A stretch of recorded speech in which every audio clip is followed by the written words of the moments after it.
yaitu tentang berbuat baik sama kedua orang tua. Iya, di sini dibawakan dalil yang sudah pernah kita bacakan, bahwasanya ada seseorang datang kepada Ibnu Abbas radhiyallahu anhuma. Iya, dan dia telah membunuh dia pernah kenalan dengan seorang, maksudnya mau menikah dengan seorang perempuan. Ternyata dia tidak mau menikah dengan laki-laki itu. Terus wanita itu menikah sama orang lain. Maka dia cemburu, kemudian membunuh wanita itu. Kemudian laki-laki itu datang kepada Ibnu Abbas mencari solusi bagaimana ini, karena dia telah membunuh orang. Maka dia bertanya, apakah saya masih ada harapan untuk bertobat kepada Allah, diterima taubat saya oleh Allah Subhanahu wa ta'ala. Maka Ibnu Abbas bertanya, apakah ibumu, umikmu masih hidup? Maka dia menjawab, tidak. Maka Ibnu Abbas menyatakan kepada orang itu, bertobatlah kepada Allah dan mendekatlah kau kepada Allah dengan amal saleh semampumu. Iya. Maka rawi itu bertanya kepada Ibnu Abbas, kenapa engkau bertanya tentang apakah umiknya masih hidup atau tidak? Maka Ibnu Abbas mengatakan, inni la a'lamu amalan aqraba ila Allah azza wa jalla min birril walidah. Aku tidak tahu ada satu amalan yang paling dekat sama Allah jika seorang mengamalkannya melebihi berbuat baik sama ibunya. Ini berbuat baik sama umi, ya, kepada ibu kandung, itu adalah amalan. Kalau ikhlas dia berbuat baik sama ibunya, maka itu bisa menjadikan sebab dia masuk surga dan diampuni dosanya oleh Allah Subhanahu wa ta'ala. Dan kita sudah sampaikan beberapa faedah daripada hadis ini, dan ada yang belum kita bacakan faedahnya, yaitu pada kalimat tub ilallah,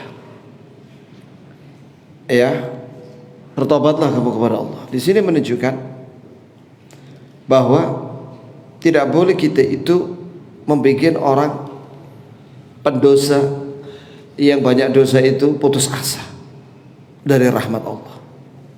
Tidak boleh. Tapi kita harus menyuruh dia untuk bertaubat. Mahma kana balagha dzunubuhu, mahma kana dzambuh. Berapapun dosa yang dilakukan, walaupun setinggi langit atau sepenuh bumi atau setinggi awan, tetap kita anjurkan dia untuk bertobat. Mengapa? Karena Allah berjanji akan mengampuni orang yang bertobat semua dosa, walaupun setinggi langit. Sebagaimana Allah Azza wa Jalla berfirman dalam surat Az-Zumar ayat 53, A'udzu billahi minasyaitonir rajim. Qul ya ibadiyalladzina asrafu ala anfusihim la taqnatu min rahmatillah innallaha yaghfiru dzunuba jami'a innahu huwal ghafurur rahim. Katakanlah wahai Nabi, bahwasanya Allah berfirman, bahwa Allah menyampaikan, wahai hamba-hambaku yang banyak berbuat dosa, janganlah kalian berputus asa dari rahmat Allah. Sungguh Allah mengampuni semua dosa bagi yang bertobat. Innahu huwal ghafurur rahim. Sesungguhnya dia Maha Pengampun lagi Maha Sayang kepada hambanya yang bertobat. Ya, perhatikan ini jamaah sekalian. Jadi kita jangan berputus asa dari banyaknya dosa yang kita lakukan, ya, dan sedikitnya amalan yang kita lakukan, tapi bertobatlah. Karena dengan taubat nasuha dengan 3 syarat, yaitu al-iqla', yaitu menghentikan perbuatan dosa itu. Yang kedua an-nadam, yaitu menyesali dosa itu. Dan yang ketiga al-azm, bertekad tidak mengulang di masa mendatang, maka langsung diampuni oleh Allah semuanya. Bahkan diganti catatan dosa itu dengan kebaikan. Sebagaimana dalam surat Al-Furqan Allah Azza wa Jalla berfirman, "Illa man taba wa amana wa amila amalan salihan fa ulaika yubaddilu Allahu sayyi'atihim hasanat wa kana Allahu ghafurur rahimah." Artinya kecuali orang-orang yang bertobat dan dia beriman dan beramal saleh, maka Allah akan ganti catatan dosa-dosanya dengan kebaikan. Ka'annahu lam ya'mal. Seolah dia tidak beramal dosa, seolah dia tidak melakukan dosa. Dicatat, diganti dengan apa? Hasanat. Hasanat ini ganjaran, ini istighfar dan taubat. Alhamdulillah. Wa kana Allahu ghafurur rahimah. Dan Allah Maha Pengampun lagi Maha Sayang kepada orang yang bertobat. Yang kedua, Nabi SAW menganjurkan kepada dia untuk banyak beramal, untuk banyak beramal saleh, yaitu pada kalimat wa taqarrab ilaihi mastata'ta, dan adalah kamu melakukan amalan saleh yang mendekatkan dirimu kepada Allah semampumu, yakni sebanyak yang kau mampu. Apakah itu dengan zikrullah terus menerus, ya, karena itu mudah diamalkan oleh lisan, ya kan, ringan. Amalkan itu zikir terus menerus, atau baca Quran setiap hari 1 juz, ya. Kalau nggak bisa sedekah karena nggak punya fulus, ya udah banyak zikir, banyak baca Quran, banyak berdoa, begitu ya kawan. Kalau orang kaya banyak infak, bangun masjid, jariah, wakaf. Mengapa Ibn Abbas menganjurkan demikian? Jazakallahu khairan. Karena al-hasanat yudhibna sayyi'at. Sebagaimana Allah Ta'ala berfirman dalam Al-Quran surat Hud ayat 114, sesungguhnya amal soleh itu innal hasanat yudhibna sayyi'at. Sesungguhnya amal soleh yang dikerjakan itu menjadi sebab akan dihapus dosanya oleh Allah. Alhamdulillah. Hal itu juga dikuatkan oleh hadis yang lainnya bahwasanya amal saleh itu menghapus dosa. Sebagaimana sabda Rasulullah SAW, as-salawatul khams wal jumu'atu ila al-jumu'ah wa ramadan ila ramadan wa fi riwayah al-umrah lil umrah mukaffiratun lima bainahun idza tajtanibatul kabair. Yani salat 5 waktu, kemudian Jumat, salat Jumat ke Jumat berikutnya, kemudian Ramadan, puasa Ramadan berikutnya, kemudian umrah ke umrah berikutnya, itu akan Allah ampuni dosa-dosa kecilnya jika dia meninggalkan dosa yang besar, atau yakni maksudnya di situ bertaubat, ya. Bertobat dari dosa besar, jika dibarengi dengan amal soleh tadi itu, maka dosa besarnya diampuni dan dosa kecilnya diampuni. Itulah ya. Dan juga Nabi SAW menyatakan adwi'isiyatul hasanata tamhuha. Ini jika kamu tergelincir dalam dosa, maka amalkanlah amal soleh, beramallah, maka itu akan menghapus dosa tadi. Maka di sini Ibn Abbas radhiyallahu anhu menasihati dia agar dia jujur sama Allah dalam taubatnya. Yang pernah dia lakukan itu membunuh orang, dan agar dia memperbanyak amal soleh, fokus beramal soleh, karena dengan itu dia akan diampuni. Nah, kemudian di sini kata muridnya Ibn Abbas itu Atha, dia bertanya kepada Ibn Abbas, maka di sini menunjukkan bagaimana adab salaf itu adalah anat. Anat itu tidak tergesa-gesa. Ini begitu selesai urusan orang itu bertanya kepada Ibn Abbas dan diselesaikan sama Ibn Abbas jawabannya selesai, barulah muridnya Ibn Abbas ini bertanya. Ya, jadi satu-satu yang bertanya. Ini bertanya. Nah, di sini menunjukkan bahwa ilmu itu didapatkan dengan salah satunya apa? Lisanun sa'ul. Lisan yang banyak bertanya.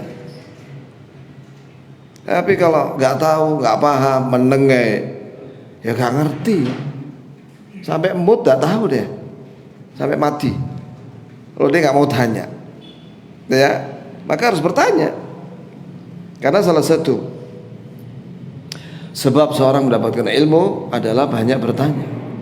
Tapi bertanya itu ada dua macam ya kawan.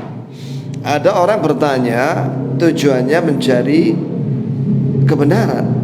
Ini bagus. Yang kedua, bertanya dalam rangka apa? Mendebat kebenaran dan membela yang salah. Wah, ini tercela. Jelas ya kawan. Termasuk pertanyaan yang dimakruhkan oleh para ulama, yaitu bertanya tentang sesuatu yang belum terjadi. Contoh misalnya ada orang tanya, bagaimana cara sholat di planet Mars? Waduh, sopo sing kate rono? Wah, dunia masih luas ya, alhamdulillah. Antum mau tinggal di mana saja. Ngapain nanti pergi ke Mars? Kalau orang kafir mau pergi ke Mars, ahsan, sudah suruh mereka pindah ke sana. Biar dunia ini aman, gak ada orang kafir, ya kan? Ahsan sudah, rono sudah. Nang planet Mars kono, PN kono, ya kan? Gak ada anu di sana, oksigen. Ya apa caranya hidup di sana? Allah musta'an. Kata Shalih Al-Fauzan, Syekh, kita orang ini masih baca tentang toharo dan haid. Itu Amerika sudah pergi ke Mars katanya. Ya silakan mereka pergi ke Mars, ahsan sudah. Nastarih minhum. Kita istirahat dari gangguan mereka kata. Itu jawabannya Shalih Fauzan.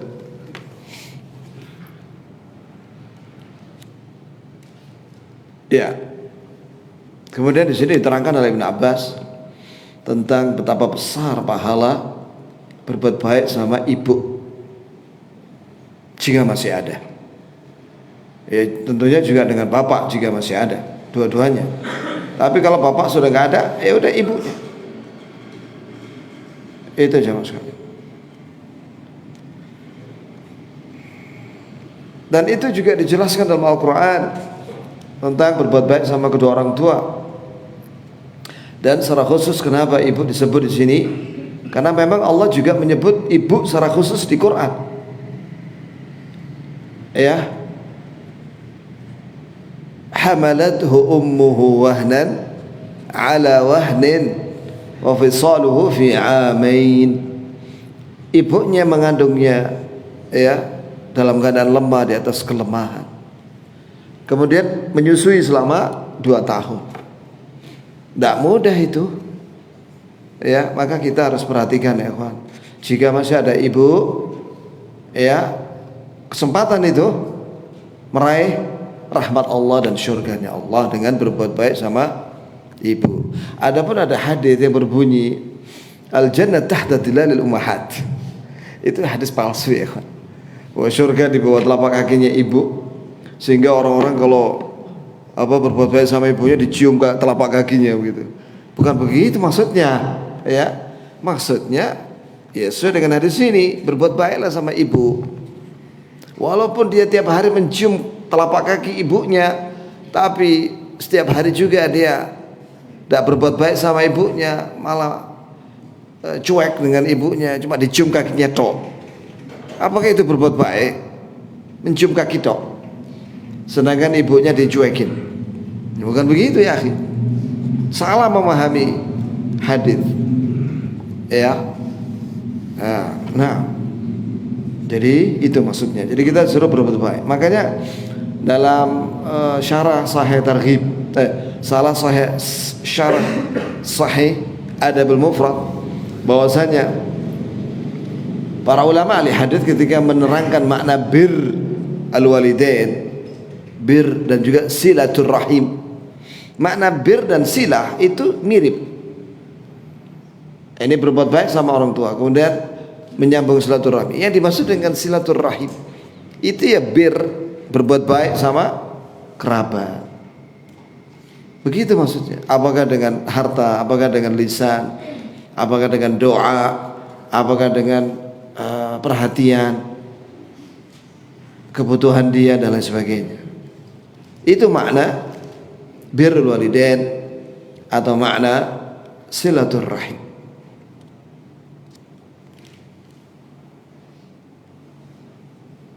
Kemudian Ali bin Abbas radhiyallahu anhuma qala ma min muslimin lahu walidan musliman yusbihu ilayhima muhsina illa fataha lahu Allahu babain yani minal jannah wa in kana wahidan fawahid wa in aghdaba ahadahuma lam yarda Allahu anhu hatta yarda anhu qila wa in zalamahu qala wa in zalamahu rawahu al-Bukhari fil adab al-mufrad wa Ibnu al-Jawzi fil birri was-silah wa bawwaba lahu al-Bukhari bi qawli babu birr walidayhi wa in zalama. Coba perhatikan ya hadis ini. Kata Ibnu Abbas, apabila seorang muslim memiliki kedua orang tua muslim, kemudian dia berbuat baik kepada kedua orang tuanya, ya, dengan apa saja yang dia miliki, ya, membantu orang tuanya, maka Allah akan buka untuknya dua pintu, yakni surga. Namun jika dia hanya berbuat baik sama ibunya karena bapaknya sudah meninggal, maka akan dibuka satu pintu saja, pintu surga. Kemudian kata Ibnu Abbas, jika dia bikin murka salah satu dari keduanya, ini salah satu dari kedua orang tuanya, ini dia bikin marah salah satu dari kedua orang tuanya, maka Allah tidak akan ridha kepada anak itu sampai orang tuanya ridha kepada anak itu. Sebagaimana sabda Rasulullah SAW, ridha Allah fi ridha al-walidain wa sakhatur rabb fi sakhatil walidain. Bahwasanya ridha Allah jika orang tua ridha sama dia, sama anak itu. Ridhanya Allah kepada seorang anak jika orang tuanya ridha sama anak itu. Dan murkanya Allah karena kedua orang tua itu murka kepada anak itu. Kemudian ada yang bertanya, bagaimana kalau kedua orang tuanya mendolimi anak itu? Kata Ibnu Abbas, walaupun keduanya mendolimi anak itu, tetap anak itu jangan melawan. Maksudnya bukan berarti nurut sama kemaksiatan yang dia suruh, enggak. Tetap kita baik sama dia.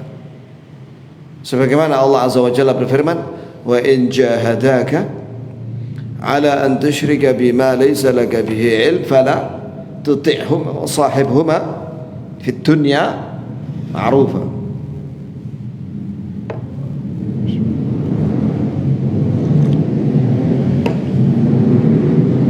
Jika kedua orang tua menyuruhmu untuk berbuat syirik, maka jangan kamu taati keduanya, tapi pergaulilah keduanya dengan baik. Jadi walaupun musyrik, walaupun mengajak kepada kesyirikan, jangan ditaati syirik itu dan kemaksiatan itu, tapi tetap kau bergaul dengan dia dengan baik. Hal itulah yang dilakukan oleh para sahabat, di antaranya Sa'ad bin Abi Waqqas.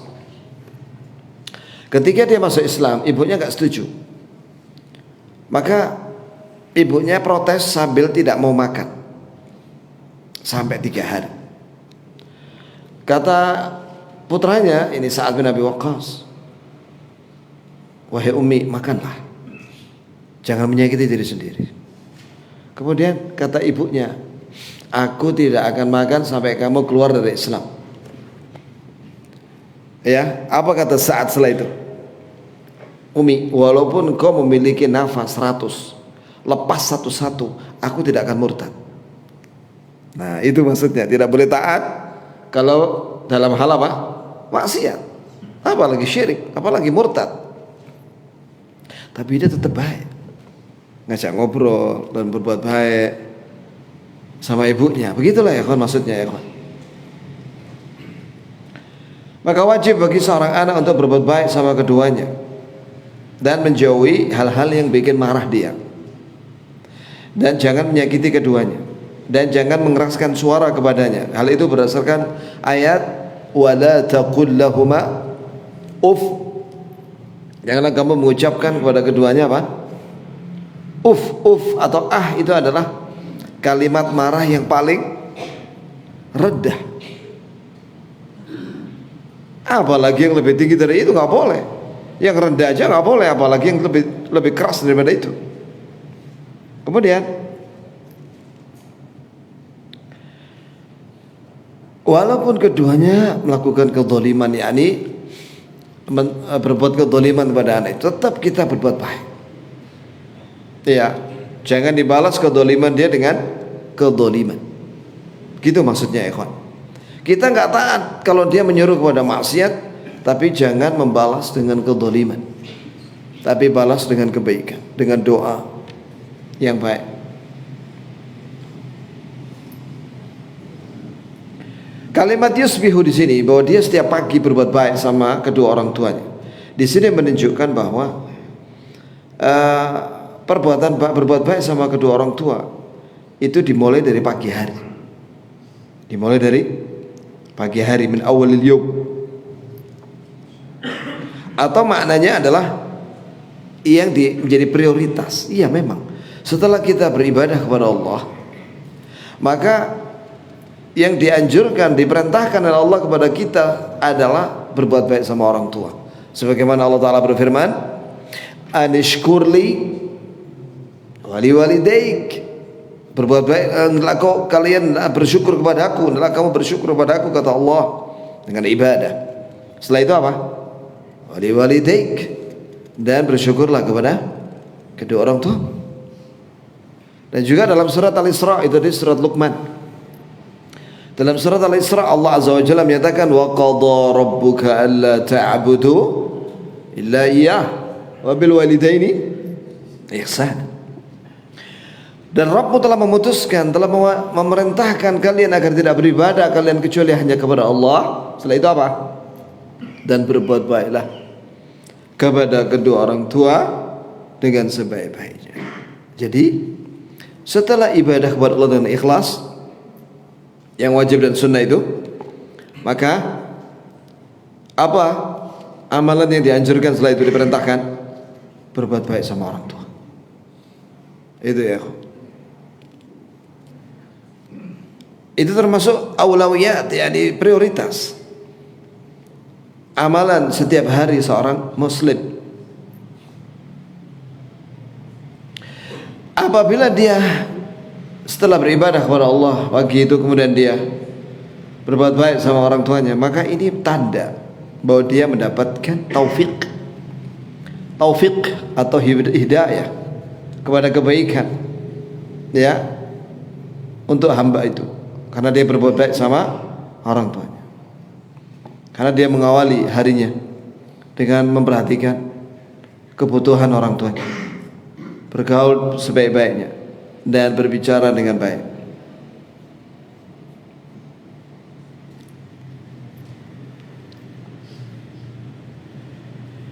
Kam huwa jamil an yurabbi as-sighar khassatan 'indama yuqaduna fi as-sabah al-bakir min nawmihim fayakun al-wahid minhum mut'iba aw mut'aba aw ma'ila nafsahu ila mazid min an-nawm fayatamanna wa yakun tamannu'u bi alfadin ghair munasibah fayu'awwad an la yusmi'a walidayhi kalimatan ghairu munasibah.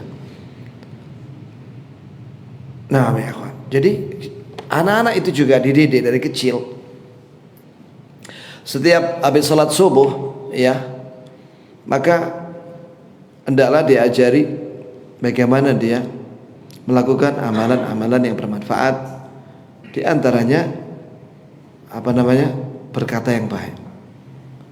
Pagi itu kalimat-kalimat yang baik seperti alhamdulillahilladzi ahyana ba'da ma amatana wa ilaihi nusyur, alhamdulillahilladzi afani fi jasadi wa radda alayya ruhi wa adhina li bi dzikrihi. Nah, setelah itu salat, setelah itu apa lagi? Berbuat baik sama orang tua dengan mengucapkan kalimat-kalimat yang baik pada kedua orang tuanya. Itu jemaah sekalian. Jadi jangan dibiarkan anak itu misalnya mengucapkan kalimat yang tidak baik. Dari kecil kita didik anak itu berbicara yang sopan. Ini penting sekali wallahi. Dan diingatkan, jangan mengucapkan kalimat-kalimat yang tidak baik. Seperti meso, ya. Nah, jadi kalau dia di kelas dengan temannya, di sekolah bertemu dengan temannya yang suka meso, kasih tahu, ya, jangan meniru dia, jauhi. Seperti itu misalnya jamaah sekalian. Wa aidan yu'inuhu walidahu ala dhalik bi an yuqidahu bi rahmatin wa rifqin wa rahimallahu imra'an ana waladahu ala birrihi. Jadi kita didik anak itu supaya bisa berbicara yang baik dan berbuat baik sama orang tuanya adalah dengan mengajari dia dari pagi dengan ibadah dan akhlak. Ditanamkan agar dia beribadah kepada Allah dari umur berapa? 7 tahun. Bagaimana kalau dia ngantuk? Ya, awalnya ngantuk, lama-lama bisa dia. Suruh dia sholat. Umur 7 tahun ya kan. Kalau umur 6 tahun bagaimana? Jangan. 6, 5 jangan. Malah gak raya apa nanti? Kalau dibawa ke masjid nanti ribut, ya kan? Jadi umur 7 tahun itu disuruh sholat ke masjid. Biasanya dia tenang sudah. Anak umur 7 tahun. Sebagaimana sabda Rasulullah SAW, "Muru sibyanakum bis salati fi sab'in." Perintahkan anak kalian salat umur 7 tahun. Beda memang anak 7 tahun dengan 5 tahun beda. 5 tahun ini rada angel kan danane kan. Sudah nanti main-mainan dulu. Masih ada kesempatan main-main kamu. 7 tahun ayo ke masjid. Ngantuk bismillah. Ya. Walaupun di jalan merem-merem di masjid lah melek ya kan gitu ya kawan. Lama-lama insyaallah terbiasa. Diumpamakan ya kawan seperti tanaman yang kecil masih pendek, mudah dibengkok-bengkokkan sana kemari kan. Begitu pula anak 7 tahun itu mudah diarahkan kemana ke yang baik. Tapi lewis umur 17 tahun gak pernah disuruh dari umur 7 tahun sholat. Angel, ibaratnya kayak pohon itu tegak ngene batang pohonnya, ya kan? Sulit mau dibengkok-bengkok kan sulit ya.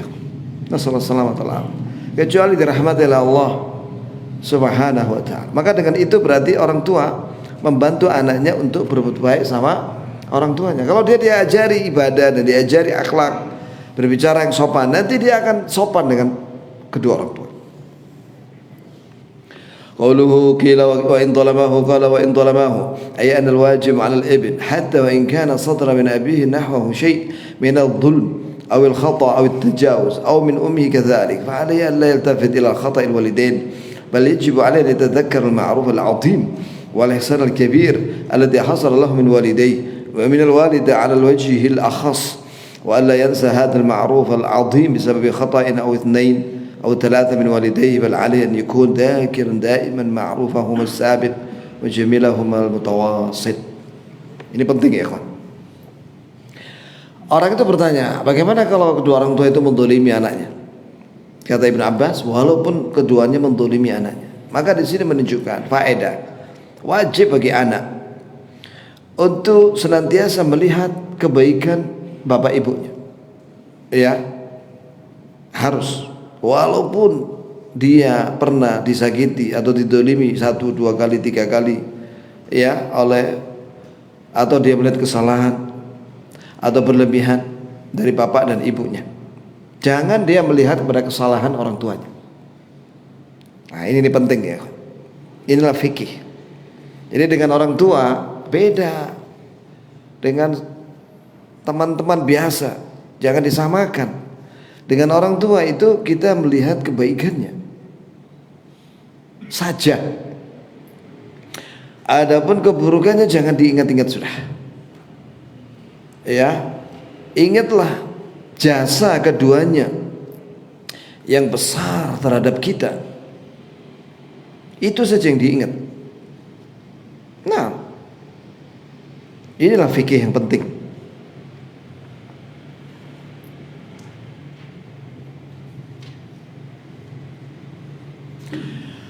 Kemudian di sini dibawakan oleh penulis ikhwan.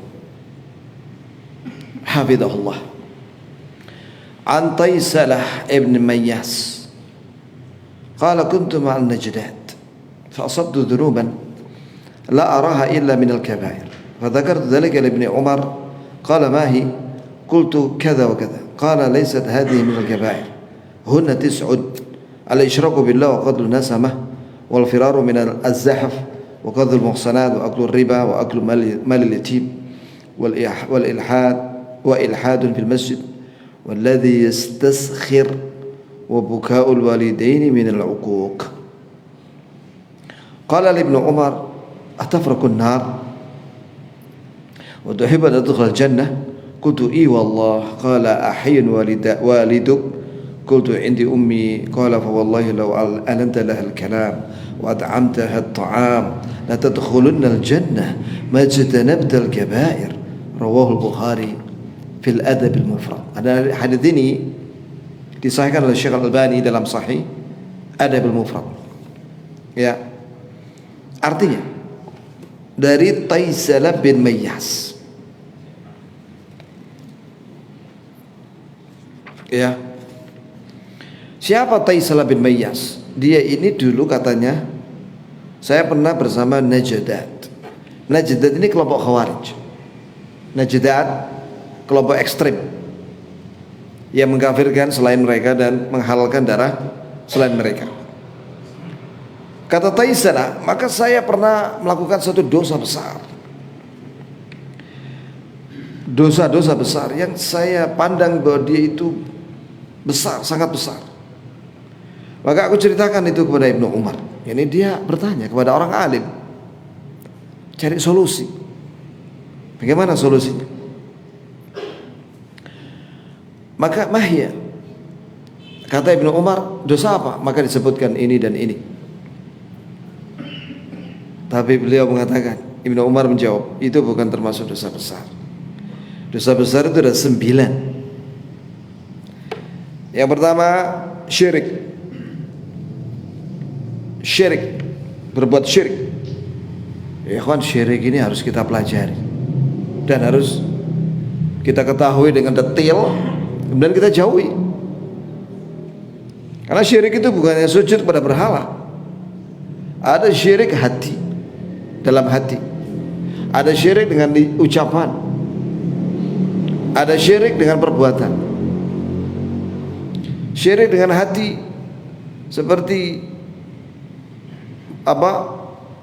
meyakini bahwa tidak ada pencipta di alam semesta. Ini mentaktil nama dan sifat Allah. Itu syirik. Ya, seperti syiriknya juga Fir'aun yang mengatakan wa ma rabbul alamin.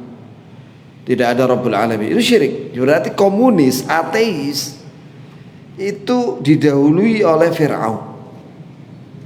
Fir'aun. Itu jamaah sekalian. Jadi Fir'aun pernah mengatakan wa ma rabbul alamin. Ini namanya syirik ta'til. Menolak Allah Azza wa Jalla. Ini syirik. Seperti syiriknya orang-orang filsafat, Plato, Aristo, Socrates yang mengatakan bahwa alam semesta ini kidam. Kidam itu tidak diawali dari tidak ada atau azali. Berarti menyamakan makhluk ini alam semesta dengan Allah. Karena yang azali itu Allah. Paham ya kan? Allah itu tidak diawali dari tidak ada. Dia itu al-awwal laisa qablahu syai'. Maha pertama, tidak ada yang mendahului Allah. Tidak diawali dengan tidak ada. Dan tidak diakhiri dengan kematian. Itu Allah. Lah orang-orang filsafat mengatakan bahwa alam semesta ini tidak didahului dari tidak ada. Berarti mereka mendustakan ayat yang menyatakan bahwa Allah yang menciptakan alam semesta ini. Allahul ladzi khalaqas samawati wal arda wa ma bainahuma fi 6 ayyam. Allah yang menciptakan langit ini, 7 langit dan 7 bumi ini, dan makhluk yang ada di antara langit dan bumi selama 6 hari. Mereka orang-orang filsafat mendustakan ayat ini. Itu jamaah sekalian. Syirik termasuk syirik dalam hati, itu meyakini adanya pencipta selain Allah, meyakini adanya zat yang berhak disembah selain Allah, meyakini bahwasanya sifat Allah sama dengan sifat makhluk. Ini syirik. Jadi syirik itu bukan hanya menyembah berhala, bukan hanya itu. Ada syirik yang dilakukan oleh hati. Nah, ini yang bahaya itu. Dan syirik dengan lisan, yaitu berdoa kepada selain Allah. Syirik dengan perbuatan, syirik dalam niat. Banyak syirik ya ikhwan. Ada besar, ada kecil. Itu harus dijauhi. Jangan sampai kita mati membawa syirik. Jangan. Karena Allah tidak akan mengampuni orang yang mati dalam keadaan musyrik. Yang aneh, ada sebagian orang meyakini jimat-jimat, ya, dia di lemarinya penuh jimat. Ngakunya muslim, tapi dia di lemarinya penuh jimat. Kalau beli mobil, maka dia menyirami mobilnya yang baru itu dengan kembang. Apa maksudnya? Apa maksudnya? Coba tanya itu keyakinannya apa itu.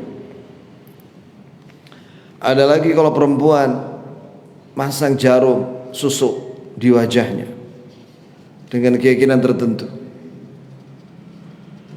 Ya, ini syiriknya orang awam. Nah, ini harus ditinggalkan, itu harus belajar itu. Jangan sampai kita masih membawa syirik ini. Jangan sampai, karena Allah tidak akan mengampuni orang yang mati dalam keadaan musyrik. Innallaha la yaghfiru ay yushraka bih. Sungguh Allah tidak akan mengampuni dosa syirik bagi yang tidak bertobat. Ya, ingat ya ikhwan, kata Rasulullah SAW dalam hadis Sahih Muslim, 3 orang yang akan merasakan siksa neraka pertama kali. Siapa 3 orang itu? Yang pertama, orang yang berjihad sampai mati. Ternyata ini gak ikhlas. Niatnya apa?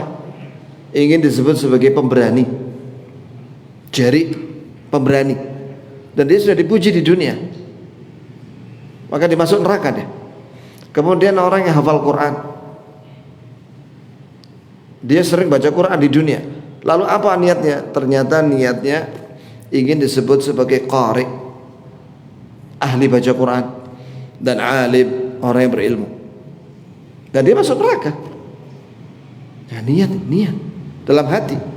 Harus karena Allah, mendekatkan diri kepada Allah. Kemudian yang ketiga, orang yang kaya yang banyak infak. Ternyata niatnya apa? Ingin disebut sebagai dermawan, dan dia sudah dipuji di dunia, maka dia masuk neraka. Coba lihat bahaya niat kalau salah itu. Ya apa coba? Semoga Allah beri kita semua ikhlas. Amin ya Allah ya. Dalam setiap ucapan dan perbuatan, keinginan hati ini dalam rangka mencari mardatillah, ridha Allah, dan mendekatkan diri kepada Allah semata. Jadi syirik niat itu bahaya ya. Kemudian membunuh jiwa, jangankan membunuh manusia, membunuh kucing itu masuk neraka. Ada wanita disiksa di neraka gara-gara apa? Dia mengikat kucing itu, nggak dikasih makan dan minum, nggak dilepas sampai dia makan tanah dan mati. Tu'adzab fi hirratin, tu'adzab finnar fi hirratin habasaha. Dia disiksa di neraka gara-gara dia mengurung atau mengikat kucing itu, nggak dikasih makan, nggak dikasih minum, nggak dilepas sampai mati.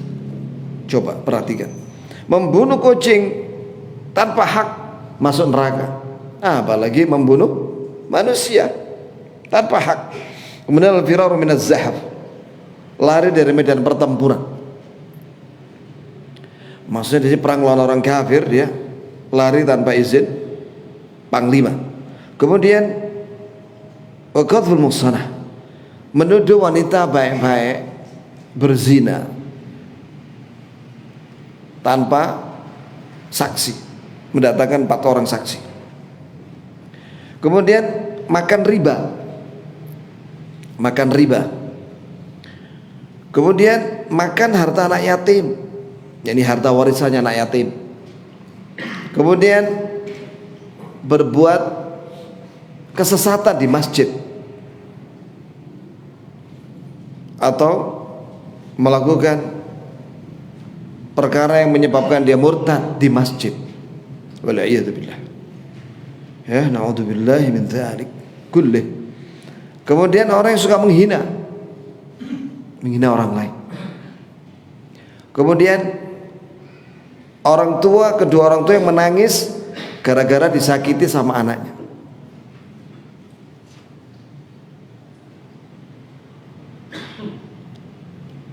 Kemudian Ibnu Umar bertanya, apakah kamu takut dari api neraka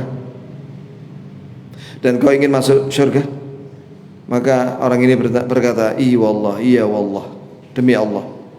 Kemudian Ibnu Umar berkata, apakah kedua orang tuamu masih hidup? Kata orang itu, masih ada ummiku, ibuku masih hidup. Kata Ibnu Umar, demi Allah, sekiranya kau berkata yang lemah lembut kepadanya dan kau beri makan dia, maka kau akan masuk surga. Sungguh kau akan masuk surga jika kau menjauhi dosa besar. Kalau ada dosa besar harus tobat.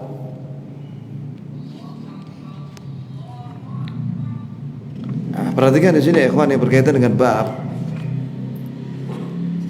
itu, hendaklah kau berbuat baik, berbicara yang lemah lembut kepada ibu. Jangan kamu berkata kasar. Itu lawannya, lawan dari lembut. Kemudian kau beri makan dia. Di sini menunjukkan perhatikan perkara yang pokok dia. Ya, contohnya makan. Ya bukan hanya makan, ya, minum juga, dan juga pakaian. Kan itu pokok.